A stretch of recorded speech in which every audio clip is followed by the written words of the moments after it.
welcome to Majority Rules. This is season 1, episode 15, I think. That seems right. This is a podcast about Mizzou Athletics Majority, which is Olympic sports athletes. Got a couple of the gang here who drop them like flies around here. People have work, studying, other commitments. Their sports aren't really newsy right now, so it's just the three of us. I'm your host, Karen Steger. I'm the softball, gymnastics, and sometimes swimming beat writer and Olympic sports manager at rockmnation.com. And over there, other way. Oh, God. We're figuring it out. Mirrors we're crazy ways. I am Dylan Heinrich. I am the soccer/women's basketball beat writer for Rock Nation. So got a bunch more women's basketball games to talk about on the deck that have happened previously and are continuing to happen in our near future. And I'm Matthew Gustafson, the volleyball and wrestling, alongside second baseball and sort of emergency third swim and dive beat writer at Rock Nation. Thank you, guys, for coming. Since we will be off next week, so everyone can celebrate the Thanksgiving holiday, you should probably start out with something about Thanksgiving. Matthew, you have a question for the masses? The masses being the other two people here. So the two questions. Okay. Number 1, favorite Thanksgiving side dish. Number 2, favorite Thanksgiving dessert. Those are good. So I guess I can go first because I'm here as well. I'll give you some time to think. We've talked about this with various members of our circle. I believe that the best Thanksgiving exclusive food is a green bean casserole. I think that it's just I see the face. I know the judgment, Karen, but it's the green bean casserole fan. the cream of mushroom, the onion shredded, the fried onions that go on top. It's a perfect little bit of mix of everything that you can kind of claim as healthy. So you can eat as much of it as you want. And then for dessert wise, I think you always got to go with a pie. I think that I'm personally not a pumpkin fan, so that will not be my choice, but I definitely pick any of cherry, apple, or pecan. Those are your top 3 in my book. Okay. Backstory. on the way to the grocery store, he kept calling it pecan pie, and then all of a sudden that he's on air. All of a sudden he's on air. He says pecan. Pecan. I've always said pecan. I never said pecan. Okay, pecan. It's pecan. It's pecan pie, which by the way is my favorite personal dessert. Okay. My family, it's a recipe that is passed down from my great aunt. My grandmother makes a phenomenal pecan pie. And then favorite side dish has got to be mashed potatoes with gravy. My family, again, passed down basically like my grandmother, I'm sure her mother probably taught her, my dad, I all know how to make a pretty mean thing of mashed potatoes. So what about you, Karen? I like that. Side dish. I'm not a huge Thanksgiving fan, but I do like some potatoes. So we're going to go with mashed potatoes, which apparently, per the J School Dean's office, I am good at making. And I have a date with my stove later tonight to make some of my world famous from scratch mashed potatoes. Thank you, HelloFresh, for teaching me how to make them from scratch. Dessert, like Dylan, big pie fan. Not pecan pie, though. I do prefer an apple or a cherry. I will eat pumpkin pie as long as there's whipped cream to go with it. Preferably, if I'm going to have pumpkin pie, I want the pumpkin pie concrete from Andy's frozen custard. That's like vanilla custard, and then it has pieces of pie in it. Haven't had? Oh my God. I'm intrigued. It's so good. Saw it on the menu, thought about it, didn't get it, may have to. I've also had there's an apple pie one too, and a peach pie one during the summer. I've had all of them. Love pie mixed with vanilla frozen custard. So, yep, there we go. Well, now that we have that out of the way, let's move into in-season sports, and let's talk about that volleyball game on Friday, Matthew. So for the first time since I believe it was October 6th, Mizzou volleyball has lost a game. This would have been 10 straight wins. Unfortunately, for Tigers fans, they end up dropping the match to number 21, Florida. At the time, I think they've moved up into the top 20. You'll have to fact check me on that. I can double check that in a moment. But tough match, valiant effort. Tigers came out red hot. This was the fourth highest attended match in Missouri volleyball history. 6,379 fans. And Florida really, did not have a good first set. I think the fans played a role in that. Mizzou won 25-15. They just absolutely dominated in that set. Florida had some problems with attack errors early on. They bounced back in the second set, 25-21, to even it up, heading into the third set. And for most of the third set, it was going Florida's way.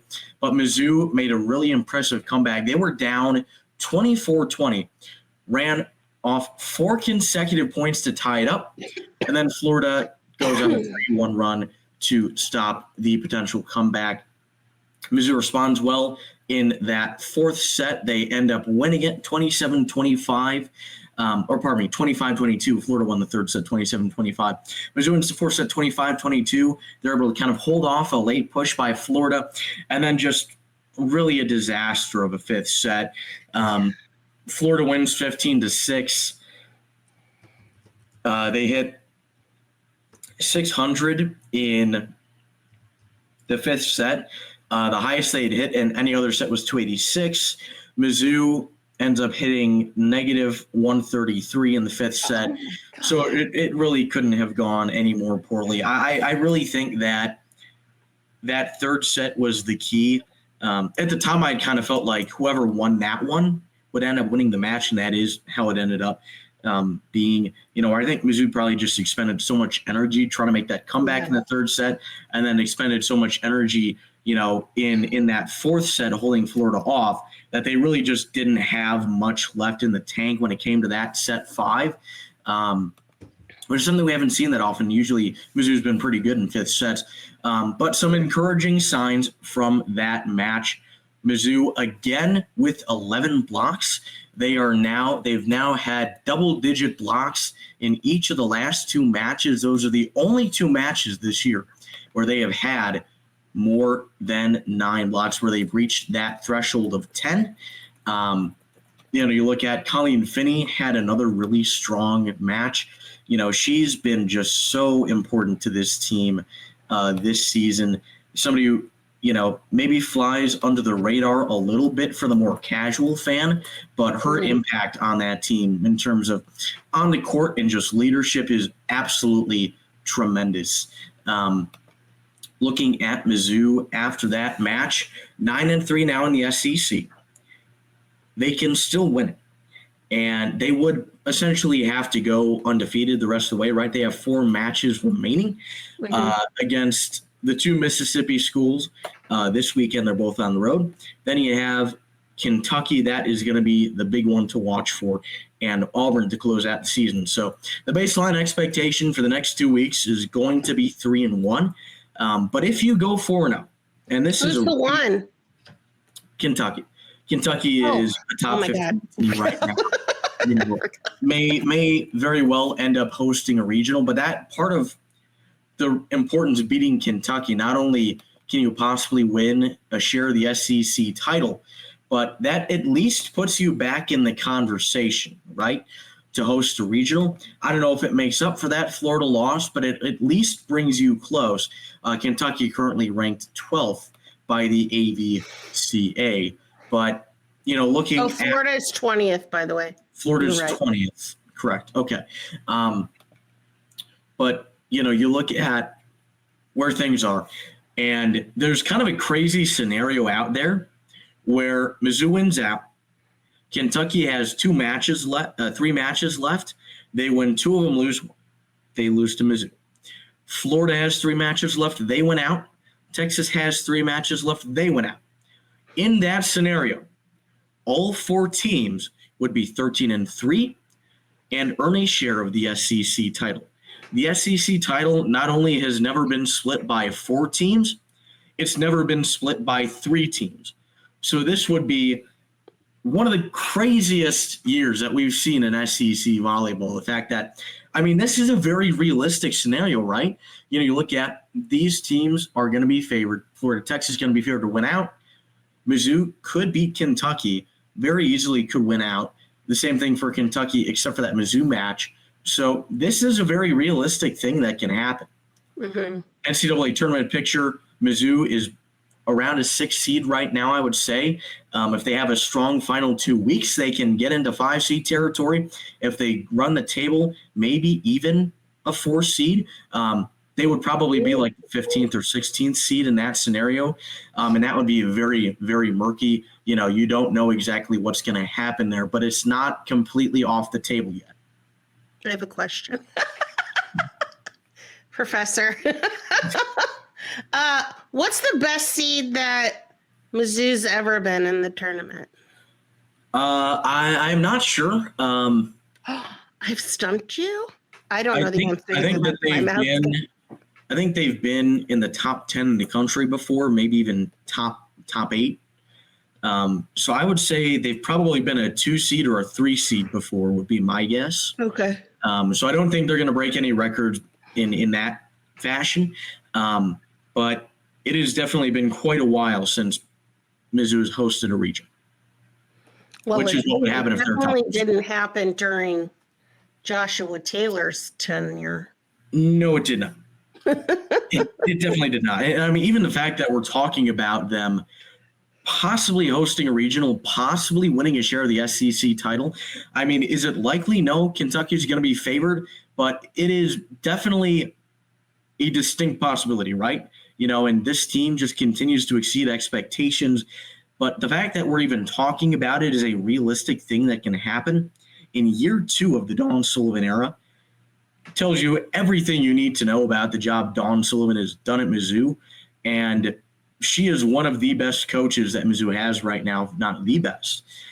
She's definitely up there and one of the better coaches in NCAA volleyball, in my opinion. So really, I almost wonder if having this loss for Florida makes them better prepared for Kentucky. I know they're I wouldn't be obviously shocked. not the same teams, but like, I don't know. I think I kind of feel like maybe it changes the motivation.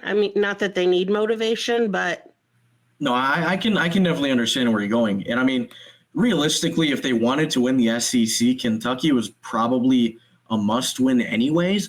I think if they beat Florida, it's not necessarily a must-win to host a regional, but you lose to Florida, it really is now.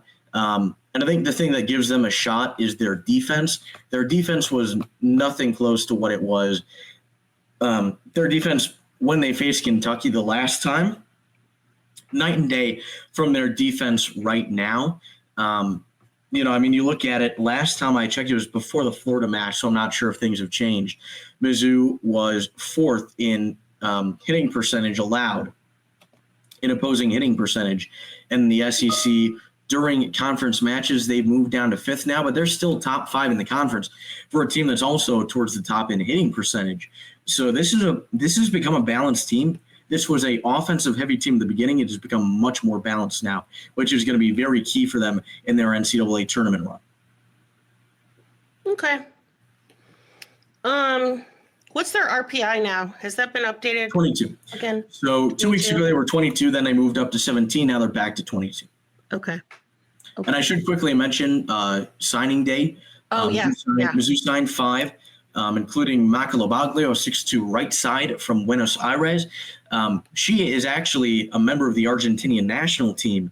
Nice. She helped them finish second in the South American Championship, 9th at the World Championship. So she is going to be a hitter to look out for. Asia Harvey, 6 foot outside from Georgia. High school All-American this year, was the Georgia 3A Player of the Year. And according to the press release from Mizzou, was the 10th ranked player in the nation. I'm not sure if that was from Prep Volleyball, which is kind of the heads and shoulders above the best recruiting site for volleyball. So maybe take it with a small grain of salt. But any site listing you as the 10th overall recruit in the nation means that you're going to be pretty dang good. Right. They also got a libero, Zoe Matias, from Miami, who was part of arguably the best club volleyball program in the country. Tri Volleyball Club won a 2024 AAU National Championship. She's also a 2-time AAU All-American. And then you have a 6'2" blocker, middle blocker from Austin, and Ashley Houston, and also a 6'2" outside hitter from Utah in Paige Felber. Love it. Something to note. This is going to be a story for the offseason. Looking at the number of people who will be theoretically returning, not saying that let's say nobody goes in the transfer portal, right? Looking at the number of returns they have and the freshmen, that would put them over the roster limit, the new roster limit for the NCAA. So that will be something to watch in the offseason. But for now, Mizzou volleyball seems very likely to be at least a 6 seed, if not a 5 seed, is where I would expect. I would predict them right now. I would say the most likely outcome is they go 3-1 and end up with a 5 seed to end the season. And one of the reasons that's interesting, another team that's kind of lurking around the 3-4 line, that's to go to the West, KU. And they take geography into account in this tournament. So you very easily could see the border showdown play out in the NCAA tournament. I asked you that a while back on who you thought who you'd like to see Mizzou match up against, and you had mentioned that. Over the net, next guess, who are we eyeing? Well, I'm looking at, because they have 2 road matches, it's a travel weekend. I'm travel day on Wednesday. Seemed like that never really works out too well in terms of the interviewing. So I'm looking at next Monday or Tuesday for the next episode. And I am not 100% sure yet. It may depend on, who does really well over the course of the next 2 matches. But one that we talked about is Naomi Franco, who I am planning to have on as a guest at some point. Her, Dylan, I don't know if you saw it or any of our viewers, but her interview on Mizzou Volleyball social media channels were it was pretty entertaining, and I was like, she needs to be a guest on the podcast. Also because she was at gymnastics on Saturday to cheer on her roommate, and I have questions about whether or not they try to teach each other skills, though one is about 6,000 feet taller than the other one.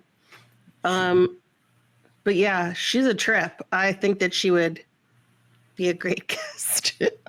Yeah, it's Naomi Franco, Sarah White. I think Michael Vernon as well. And then is it Amari, right, from gymnastics, who are all roommates? Yes. Yeah. That's right. It's one gymnast and 3 volleyball players and multiple animals. Yes, as we learned in my over-the-net interview with Michael Vernon earlier in the season, yes. Yeah. For student athletes, several dogs and cats and other various pets, and a lot of chaos. A lot of chaos. Yes. It seems a lot of energy in that household, it seems like. Yeah. Cool. Thank you, Matthew. Jumping over to women's basketball, Mizzou won, and you were there to see it in Macomb, Illinois. Yes. So let's talk they have about played one game since our last episode. They traveled to Western Illinois for a matchup against the Western Illinois Leathernecks in Macomb. I was fortunate enough to go. It was not really a packed environment, but it was a very tight-knit environment. They really just brought out all the nice chairs, filled it to as much as they could, brought the band out. Attendance under 2,000, but boy, was it a loud 2,000, a rowdy 2,000. Not too often you get a Power 5 team visiting someone, especially in the OVC. Really cool way to represent that. Another part of the attendance there was Quincy Notre Dame and their women's basketball team, because Quincy Notre Dame alum Abbey Schreacke, just about an hour away from Macomb, right along the Missouri-Illinois border. So she had a bunch of her family, friends in attendance, the Schreck Collective as well.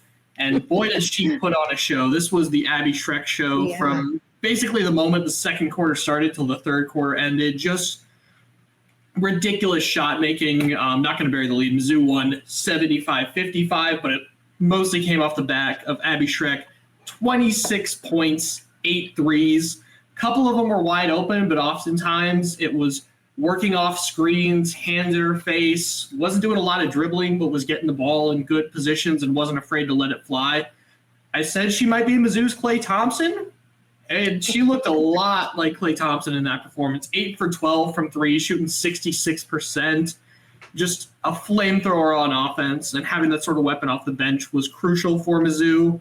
Other interesting headlines from that game, Ashton Judd came off the bench as well. They decided to go with a 2-point guard look of Avery Kroenke and Nia Wilson, which, again, Robin Pitchton said she was going to be changing up a lot of the rotations and a lot of who was starting, but I did not expect to see Ashton Judd move to the bench. Overall, had a pretty solid game, put up some solid points. I think Nia Wilson, back in her starting role, looked extremely impressive when he was able to put up double digits, just continuing to work her way, comfortability as a Tiger. Other players, Lania Randall, extremely limited in her first half. She picked up, it was either 2 or 3 fouls, basically sat the whole second quarter, came back in the third and really helped seal that coffin into the Leathernecks after it was pretty close at halftime, but finished the game with 11 points, 9 rebounds, and only 15 minutes for a near double-double.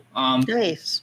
Grace Slaughter continues to be the queen of consistency, 14 points, 6 rebounds, saw the most action at 32 minutes, and what was just the Tigers' most complete win of the season. You win by 20 on the road, struggled a little bit early, but really found their rhythm in that second and third quarter especially. Scored 18, 23, 19 to end the game after only scoring 15 points in the first quarter. So the offense is really starting to hum. You're getting to see a lot more pieces getting involved, not afraid to take shots. Rebounding was also extremely impressive. Out-rebounded their opponents 48-31, so finally able to show some of that dominance on the glass. Mentioned that Lania Randall was the primary one. Grace Slaughter also finished with 6, but just a bunch of players somewhere between 3 and 5. So everyone was crashing the glass. It was a very, very impressive game for women's basketball as they're now starting to turn a corner. Again, we mentioned that rough start. They were either 500 or below 500 to start the year. Now at 3-2, you got a couple home games coming up. Big time tournament in Florida. Coach P has been saying that there's a lot more to this team than meets the eye. The momentum is starting to roll. We'll see if they can continue to pick this up for the next 2 to 4 games before we have our next episode. Sounds like a great game. Can't wait for Shrek 2 to come out.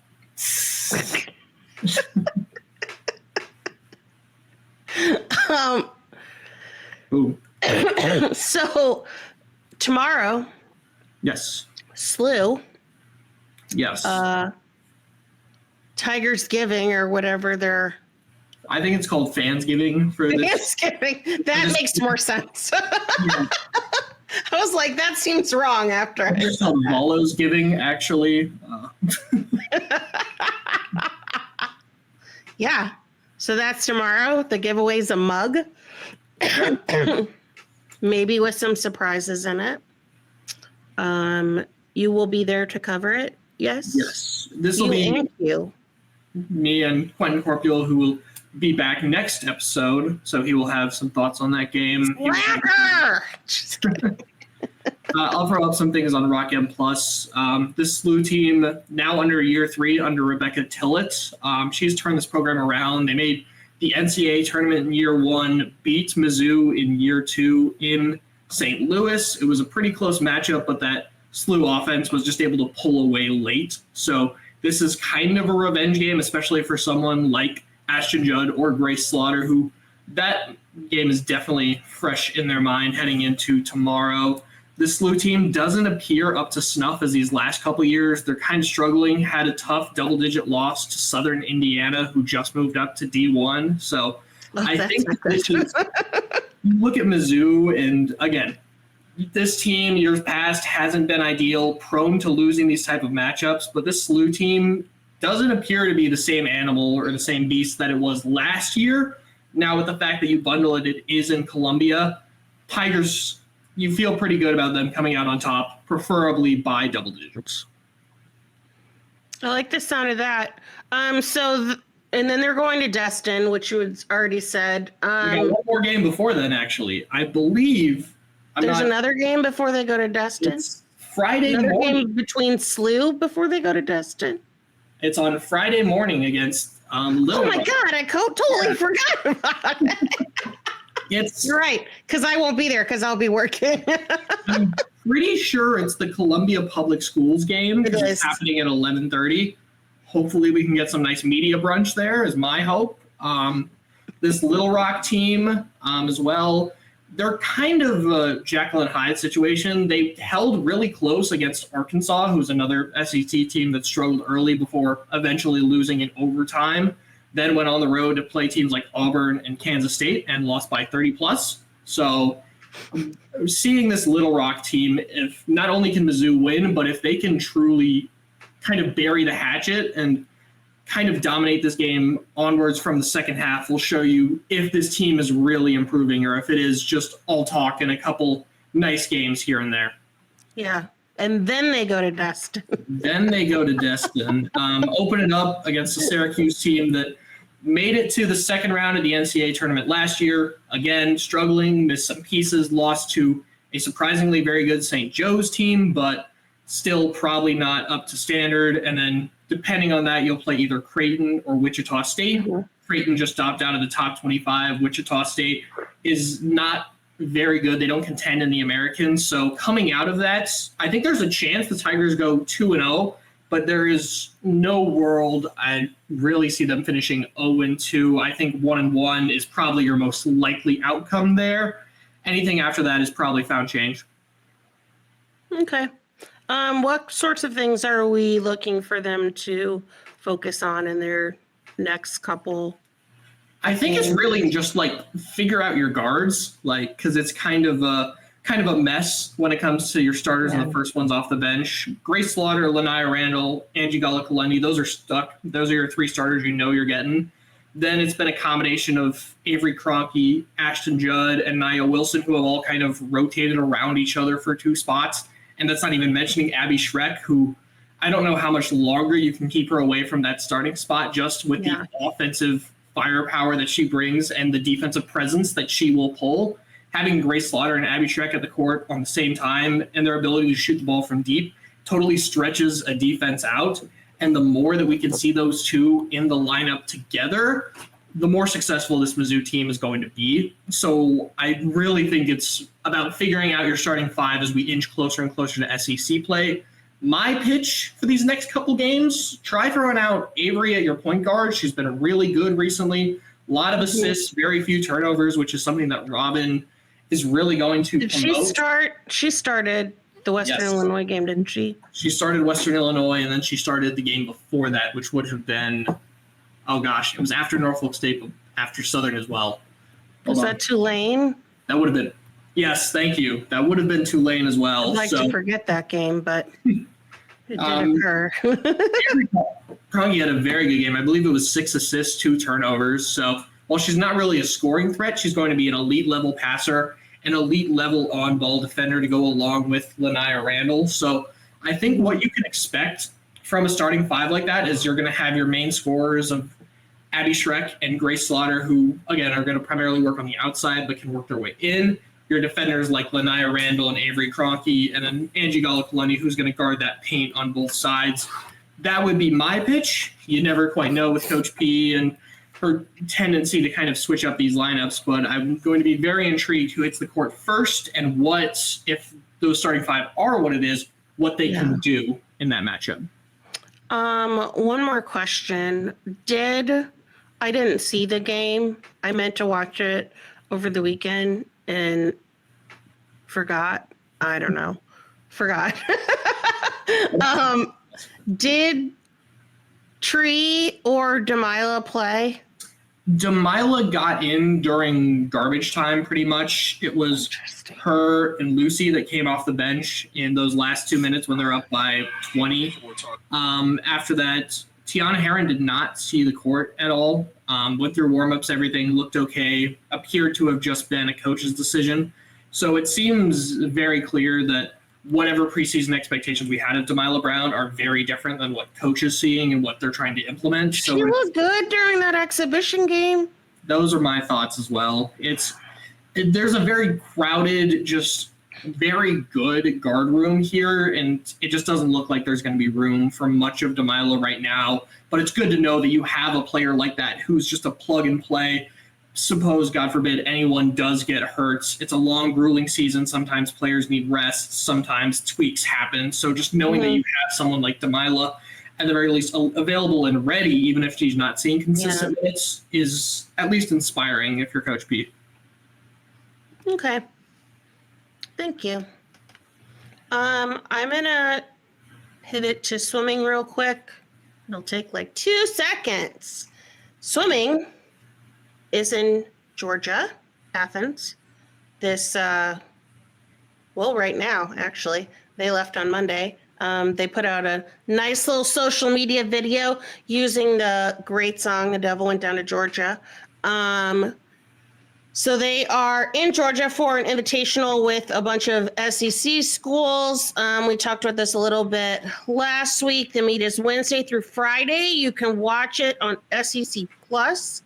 It turns out, a prelim final format. So prelims are every morning at 9:30 and finals will air at 5:30, except on Friday they are at 5 o'clock. I'm going to try to keep tabs on it on this Meet mobile app and try to share results as I see it and possibly do some sort of recap at the end, just since Grievers really did seem to be excited about this meet and them resting and wearing tech suits. I'm expecting to see some fast times, especially against some really good competition. So that's all I got on the swimming.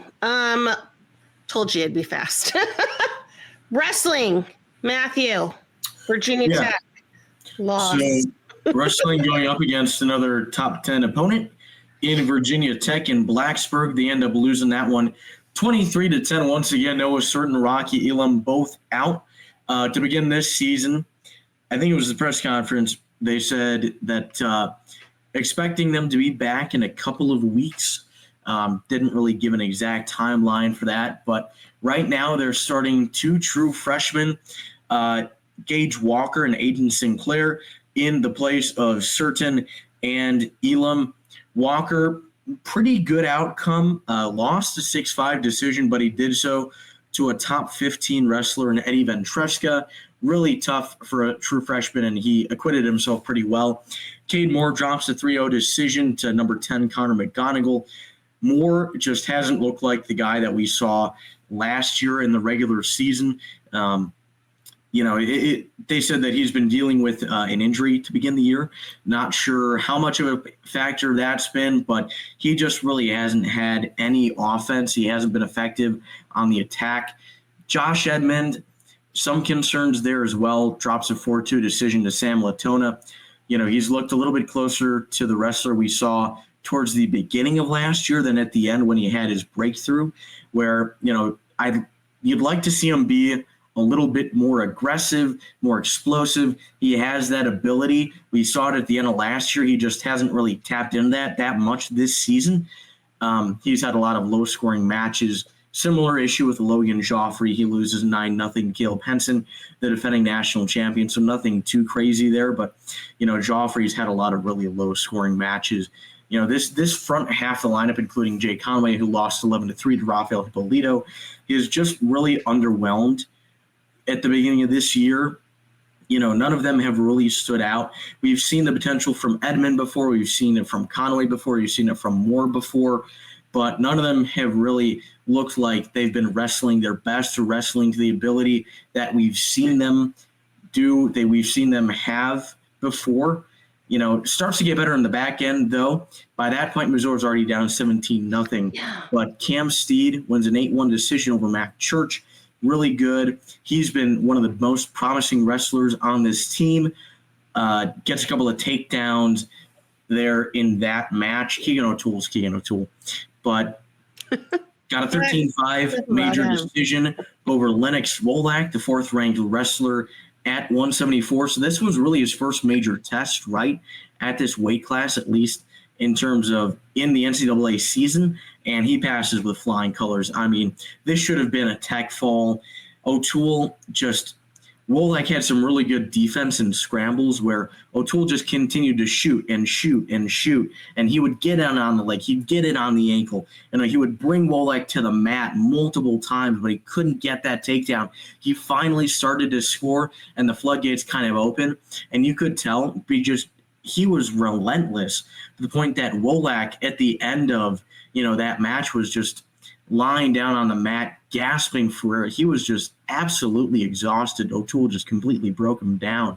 Like I said, should have been a tech fall, but O'Toole still had a major decision in, what theoretically you might say was kind of an underwhelming match for him. Really solid nonetheless. Colton Hawks, this is the big one. 8-2 decision over Thomas Stewart Jr., who was the ACC champion at 184 last year and finished 7th at the NCAA championships to be an All-American.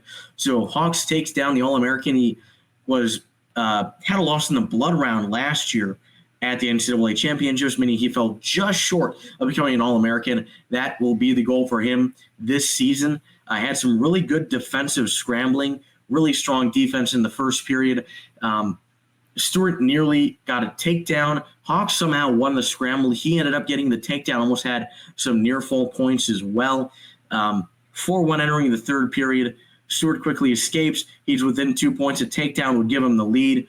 Hawks uses his power to work around Stewart for a takedown, rode out the period to secure the extra point for riding time. This is as much as you could have hoped for from Hawks. Absolutely phenomenal performance. 197, Andy Smith beats freshman Aiden Sinclair 12-9. Smith dominated in the second period. There wasn't much action in the first. Smith dominates in the second period. And then Sinclair starts to figure things out. Remember, he's a true freshman, a highly, highly, highly rated recruit. He starts to figure things out on Smith in the third period. And all of a sudden, it's a 12-9 match. He gets 2 takedowns. He's not just getting takedowns. He's letting Smith up to go for more points, trying to come back and make this thing a real match. He can't get the final takedown. He had about 30, 45 seconds left.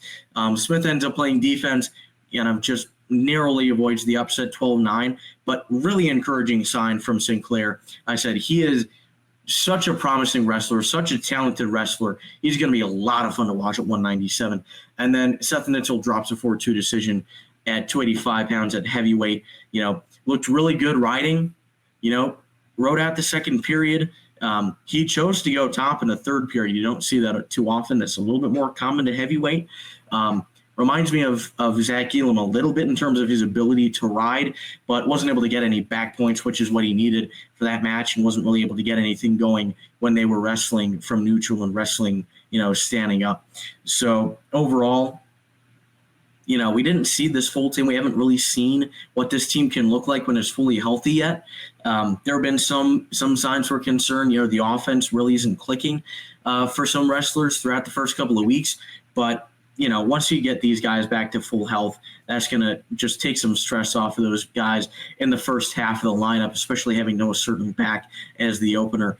So yeah, because that kind of worries me that they start so far behind, and then it's like kind of on the later people to bring it back up. That puts This was really, on people. really good competition too.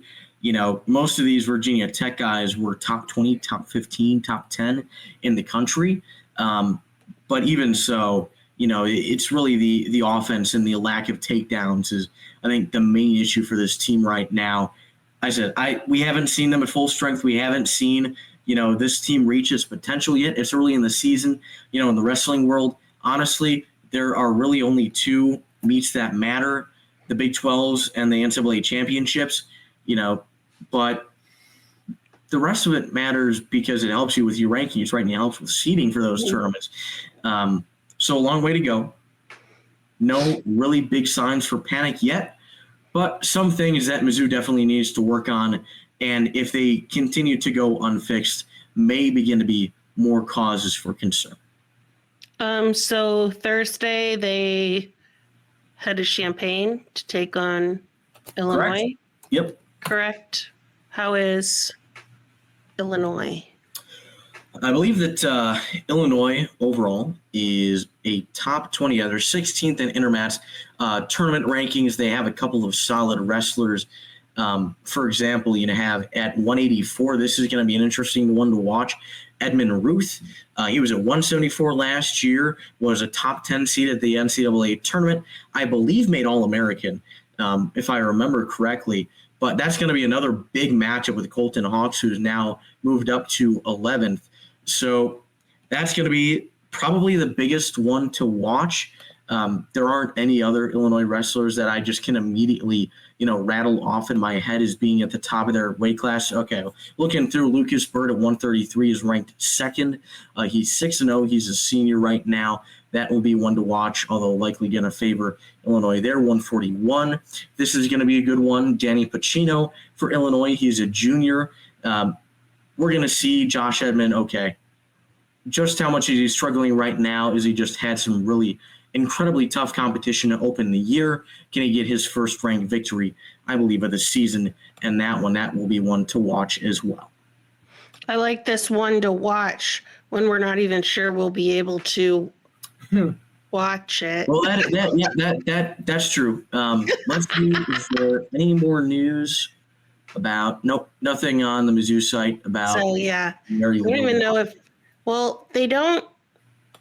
Like my dad and I were talking about the wrestling team and how it's hard, even though like you have these great updates and everything. It's hard to follow along because they make it so damn hard to like actually watch them on TV. Yeah. Without shelling out a crap ton of money, or like it's not like they just put it on SEC Network Plus, since they're whatever Big 12 channel or whatever they have. So I really feel like they're doing the sport injustice by not making it more readily available to and thinking the public.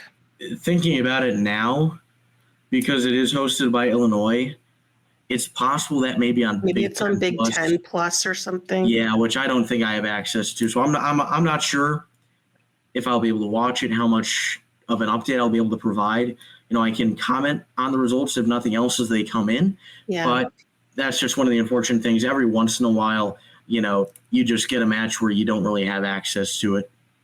Yeah, that's true. I feel like if it was going to be on Big 10 Plus, they'd have something listed, like little blurb, like this is where you can watch it. So that's annoying. But thank you, Matthew. Go Tiger. I know I should have. And order Brian Smith's book. Oh shoot! Oh, so did someone already get it? We're good. And he was too ecstatic to go show off. I got it. Oh my gosh! You should get it autographed by him. Or is that not professional? I did almost forget to mention Mizzou just brought in the 4th best class in the country. As Dylan, you know what? You should just keep dancing in the background as I describe the recruiting class. I feel like that would be entertaining. Alrighty, so a bunch of top 100 recruits. I You have Dom Baminelli at, I think, 165, 174 out of Georgia, ranked 28th in the nation. You have, let's see here, some of the other notable ones. Seth Mendoza, he is a top 10 recruit. 9th overall recruit by Flow Wrestling, 125 pounds.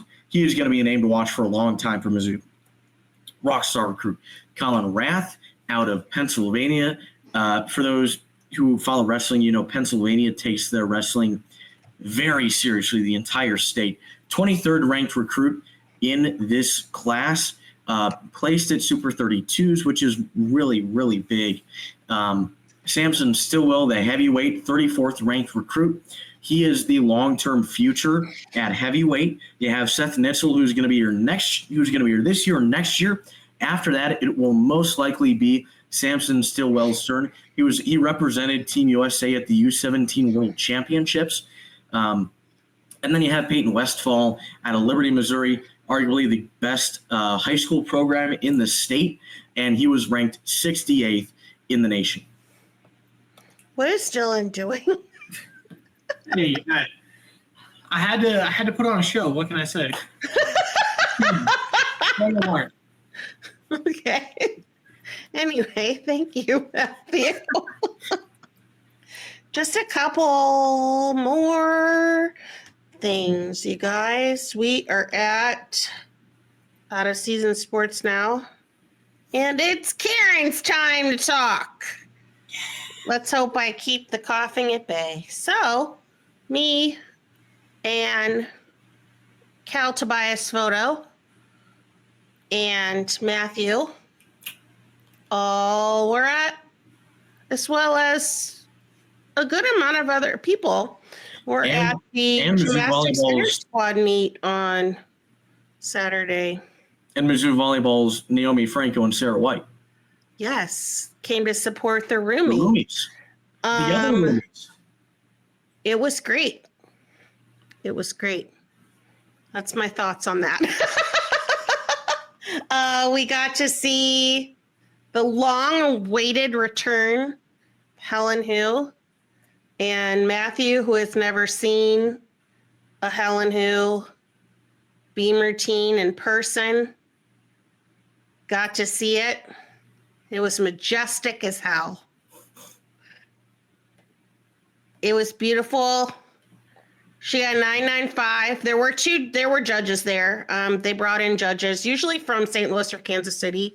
Shannon will ship some people in to help out with this, but she did get a 995. She's so talented. I am like at a loss for words watching her on beam. She's so good. And I know I said it before we started recording, so I'll share it here, is that what makes her different and so like universally I'm coughing now. Universally beloved by the gymternet is that she does her beam a little bit different than a lot of other gymnasts do. Like her routine is far different than any of the other 13 routines that we watch for beam, because she doesn't focus as much on like acrobatic series and doing flips and all of this other stuff. Like her skill set is much more about showing off her length and like her extreme strength and like holding these crazy poses for what feels like eternity. And it's like so graceful and it's amazing. It's amazing. So she was a high scorer on the beam. Thank you to Matthew for helping me with some of the scoring. here. So she was the high scorer with the 995. And then there also were quite a good amount of 985s, which was the second highest, including freshman Rayleigh Jackson, who I think also she performs very tall because she's not actually that tall, but like she has very long limbs, and when she's performing it makes her look like a giant. She had a 985. That was awesome. Shannon Welker did say afterwards that was somebody to keep an eye on. She did 3 out of the 4 events. Also getting 985s were San Jose State transfer, though he said that we should stop calling them transfers because that makes them feel like they're not a part of the team. But that's just my way of saying like she's newer. And you may not be familiar with her name. Lauren McPherson, she got a 985. She did the all around. Amy Weir from Oklahoma, St. Louis native. She had a 985. That was really good. And Raina Light, sophomore from Florida. And Addison Lawrence, who I've mentioned on many other occasions. She missed all of last season with hip surgery, and she had a 985 also. There were a bunch that had some struggles with some pretty major balance checks. So there were a decent amount of people that did score like 965 or lower on beam, but Shannon said not to worry. Everybody is where they should be. As far as the other events, didn't see a score for bars outside of Lauren McPherson's 980. I was most impressed, I think, with Amari's bars. I've missed watching her bar routine, especially her crazy dismount that is named after her. She took that landing too, didn't she? Yes. And it's just so different. It's such a, like, if you watch a lot of gymnastics, which I know not many people do, like most people do the same double layout landing, which is like your body is like this and you, good thing that's closed, huh? And you flip twice. So you're basically just like flipping around twice with your body stretched out straight. She does this crazy dismount named the Celestine, and it's just cool to look at. I don't know. So I have a question for you for bars, Karen. Yeah.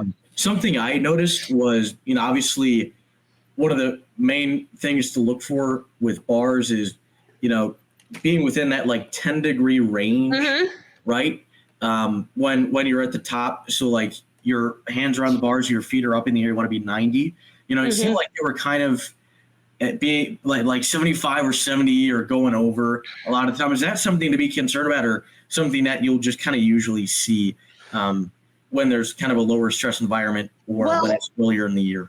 And I had marked down on my notes some issues with handstands, but Shannon said afterwards he was happy with that surprised the handstands, especially out of the returners. And that's who I saw the most issues on handstands with. I don't know. But like Mara, for example, Mara Tatarsely, she had a couple of handstands I thought that were definitely over that 10 degrees mark. But yeah, he said that he was happy with the handstands. Well, I guess I'll see in mid-December if they have improved. But ideally, yes, you do want it in like that 10 degree. Yeah, because I think if you don't, from what I remember watching the broadcast, if you're not within 10 degrees of 90, then you get deducted points. Yes. So I feel like if it's an issue again when you see them in December, then it's probably a cause for concern. Yeah. But as of right now, it's still early. It's mid-November. The team was really good on bars from what I remember last year, and the lineup theoretically should be absolutely stacked. So I don't feel too concerned, but yeah, that was just something. Only one freshman got in on the bars lineup. Lisa Siebert was the only freshman that got into the bars. So I thought that was pretty interesting as well. We do, both Nate and I think that Olivia Kelly will eventually end up on bars as well, but she has a bit of a wrist injury. She had a scooter malfunction over the summer and ended up with a wrist brace for up until pretty recently. So she still did 3 events, but she probably a little bit hard grip strength and things like that for a bars routine when you're coming back from a wrist injury. In terms of vault, Shannon said that right now they have 5 10.0 start value vaults. We did see 5 10.0 start value vaults. Some of them were incredible. Hannah Horton, she stuck that landing. She got a 995. Jocelyn, and she will agree with me, was lowballed on her. She stuck her landing, went sky high, only got a 985. So I have some words for those judges because she deserved better. Let me see who else on that. The vault scores across the board were a little bit low.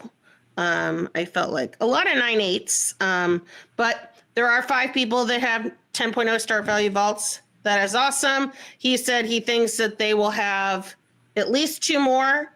When asked, he was like he didn't know. And he's like, oh, wait, I should know, right? And said freshman Rayleigh Jackson and sophomore Kennedy Griffin were likely the next 2 on there. They didn't show them off because they didn't feel like they were really at a point where they wanted to show them off to the public yet. And then lastly, floor. Oh my God.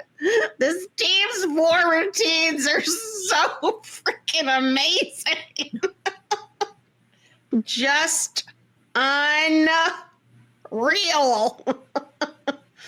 I had Kylie Menard, sophomore. If that girl does not get into a lineup at Hearns this year for people to watch that crazy ass floor routine that she has, they would be missing out because it is the wildest choreography I've ever seen. It's like out of a horror movie. Like there's like some weird exorcism looking stuff there with their limbs going weird ways. And it's incredible. Like my jaw was on the floor watching that thing. And I told Jackie that after the meet, and she was like, thank you. Kylie's been working very hard on that. So she is definitely one to watch. And she scored a 9.9. So she's got to be in the lineups in my book.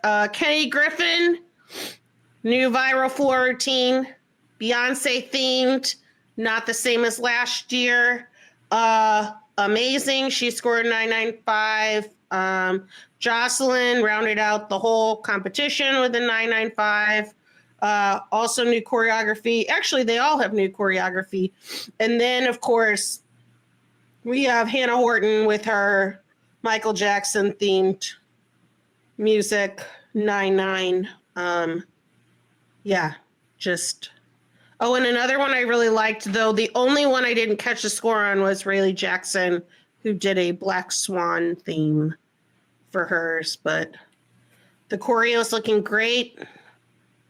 Some of them had full routines. Some of them are still going halfway across and tumbling onto larger mats that'll by mid-December, like they will have to have the whole thing by that black and gold meet. But yeah, just really awesome. Really awesome. It was super fun. Good times. Good crowd. Fun stuff. And then the last thing I will wrap up with is softball. God, I feel like we've been waiting on this for like 6,000 years. They released the first breadcrumbs of a schedule on September 11th. And now what's the date? November 19th. So November 18th, we finally got a whole schedule. 2 months later. That's ridiculous. So some quick facts. Oh, y'all, this schedule is scary. There is not a rest in here. So the Tigers are facing 37 different opponents on the 2025 schedule. Only 6 of them had a losing record. Only 4 had winning records but under 30 wins. 11 of the 37 had between 30 and 35 wins. 6 had between 35 to 39 wins. 6 had 40 to 49 wins. And 3 had more than 50 wins. 12 made it just to the first round of the NCAA tournament before getting eliminated. 3 made it to super regionals. And 6, as someone reminded me on Twitter today, out of the 8 total teams in the Women's College World Series, forgot that part of it, 6 made it to the Women's College World Series. And then, of course, 1 was crowned national champions again. So, yeah, this is wild. I am working on an extremely long schedule piece because 37 opponents is a lot of words. Maybe I'll break up some of it. I don't know. I'm getting there. I'm chugging along. So yeah, it's going to be a crazy season for the Tigers. Yeah. You have any thoughts on it, Dylan? Just like you said, loaded schedule from top to bottom. That's one of the things I appreciate about softball. They do not mince words. They do not duck opponents. You just play the teams, and you play a lot of them. You play them in quick succession, and they're almost always good. A couple of like mainstay ones, Oklahoma and Texas, both coming to Columbia for the first time in a while. Both elite programs, obviously. One of the more fun ones, KU, will make its return to Columbia after the Border War last year in Kansas, having that come back here. The Mizzou the Mizzou Invitational is back in Columbia after a year off. So get to see some good mid-major opponents, including... And Michigan is coming in. Which I believe, I'll probably butcher this, but Bella Norton, one of their new coaches, is a Michigan alum. You're right. Yeah. They won 43 games a year ago. Very good team. Another team is South Dakota State, who they also play in the Wichita State Invitational, and they also have played like the past 2 years at least twice, I think. They love playing the Jackrabbits. If I may, a fun fact: my great aunt I was talking about, where we get the pecan pie recipe from, went to South Dakota State. There you go. That is a truly Final thing I'll mention. Fun fact. Final one I'll mention, early highlight, first weekend of the season, you close out the Clearwater Invitational in a rematch against Duke, which I think is going to be so much fun just to wrap up that tournament. Hopefully both teams coming into it 4-0, but you never know. So just, again, like you mentioned, loaded schedule, but it's just going to be another blast of a year for Coach LA and her squad. Another rematch with UCF, which they seem to do every year. Well, last year I did find like last year they didn't visit UCF. UCF was one of their opponents at Mary Nutter, but the year before that they actually, during their extensive Florida excursion, they stopped in Orlando and faced UCF, and then they're doing that again this year. I was trying to think of who else. Oh, they faced Nebraska twice. Nebraska is kind of a weird, like, they're probably the only team that I'm going to call out in my piece as knowing that it's a completely different team with Jordy Ball than who they didn't have last year because she got hurt and was out the whole season. And she has since recruited a crap ton of players to come play with her. So I think Nebraska only won like 31 games or something a year ago. Like, this is going to be a really, really good matchup for the Tigers. So it's going to be rough. My parents are super excited because they get to spend the first 2 weekends in February seeing the team play. They did this last year too. Well, it's like the Clearwater Invitational, and then is the other one in Clearwater too? Or one's in St. Pete or something like that. They're both like right there, like down the street. So they're really excited about that. Hold on. And then Mizzou Baseball has a tournament on the other side of Florida. Yeah, they won't be at that one. So yeah, they're both in Clearwater, just have different names. So both in Clearwater. Oh, yeah, one's like Shriners and one's the NFCA Leadoff Classic. Is that right? Nailed it. Ah, so smart. And then at the end of the month, they're going to the Swamp to see Mizzou face Florida in gymnastics. So lots of Tiger activity for the Steger fan. But anyway, that's all for softball, and that about wraps things up here. So please head to rockmnation.com and read all of our work. So much work. Follow Rock M Radio on your preferred social media platform as well as your preferred podcast platform. Leave us reviews. Love comments. I left a comment on our last one, hoping to spark the conversation. Something along the lines of, can someone get Karen a cough drop? And no one said anything back. It was like I made a joke about myself. It was very sad. You can also support us by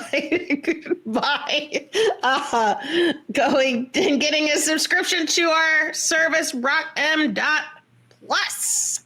It is $5 a month and well worth the cost of admission. And I forgot this last week, but you should follow us on Twitter, I guess, if people are still using that. We all are still using it. I am at Karen Steger. Matthew is at M_Gustafson27. Dylan is at Dylan R. Heinrich. Quentin's not here, or Rory or Abigail, so screw them. Dylan and I are also on Blue Sky, along with some other Rock M people. Haven't gotten Matthew over there yet. So it'll happen eventually. It'll happen eventually. Hey, join the train. Hop on the bandwagon. Yeah. We have cookies, maybe. The water's warm. And not hate-filled, so, that's nice. No bots. All right, so M-I-Z. Z-O-U. Awesome. Oh, and we're not recording again until December 1st, so you won't see our beautiful faces for a little bit. I know you'll be sad, you guys. Everyone have a happy Thanksgiving. Hope you have a great time with your family. Get yourself some pecan pie. Pecan pie. Pecan pie. Pecan. Or whatever pie you would like. All right. Well, see you later. Bye. Thank you, everyone, for tuning in to Rock M Radio, a proud partner of Fans First Sports Network. Rock M Radio is the official podcast network of Rock M Plus, a new and exciting subscription service provided by me and the other voices of Rock M Radio. Please take a few moments to head over to rockm.plus and sign up for an account today. The cost is only $5 a month, and the benefits include access to our live podcast, a subscriber-only message board, weekly newsletters, and more. If you enjoyed this episode of Rock M Radio and would like to see more just like it beamed directly into your personal device, make sure to click the subscribe button below and tell your friends. Our podcast feed is available through the Apple Podcast app for iPhone, Google Podcast app for Android, whatever app you listen to your podcast. You can also find Rock M Radio on Spotify. If you're looking for a podcast about your favorite team that is not the Missouri Tigers, Fan First Sports Network is your answer. A full podcast network loaded with the team-specific podcasts covering Major League Baseball, the NFL, NHL, NBA, MLS, and more. And we'll be back with more episodes of Rock M Radio coming to you soon.